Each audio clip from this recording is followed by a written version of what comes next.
When people don't know about the airflow in their attic, it just blows me away.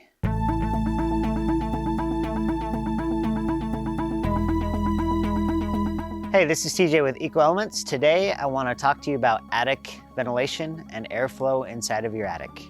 The two devices that you're seeing on your left-hand side and here in the middle are designed to be passive airflow.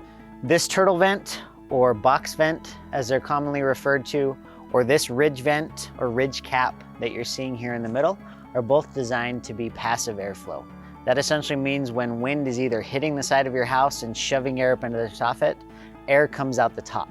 So these two guys are designed to be passive airflow. I refer to that or like to reference your bathroom. If I'm in the bathroom taking a shower and I don't have a door open, or I don't have a window open, or I don't have a fan in the ceiling moving that air, what happens to the airflow inside of that attic, and what happens to the moisture inside of that bathroom when you're taking that shower? If we don't move enough air inside of that attic, a handful of things happen. In the summertime, we're gonna get excessive heat, which in turn is gonna push that heat down into your living space, causing your air conditioner to run.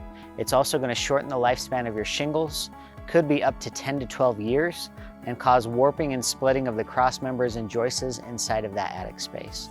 The problem we get in winter, if we're not adequately venting that space, is we could get moisture buildup, we could get mold, and we could get ice damming forming on the exteriors and the eaves and soffits of your home.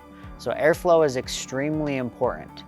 We believe that active airflow is better than passive airflow. So when we look at that, a lot of times we say, let's put a solar fan on your house, or let's put an active airflow fan on your home. We prefer to utilize solar because it's free to operate. This little guy right here is designed for up to 1,600 square feet of attic space. It's gonna move air 30 to 40 times a day and recycle that air to the point where it's gonna lower that temperature in the attic in the summer much closer to whatever it is outside. Now this little guy carries a lifetime warranty. It's rated to last 35 to 55 years. There are multiple fans in the space when it comes to attic fans.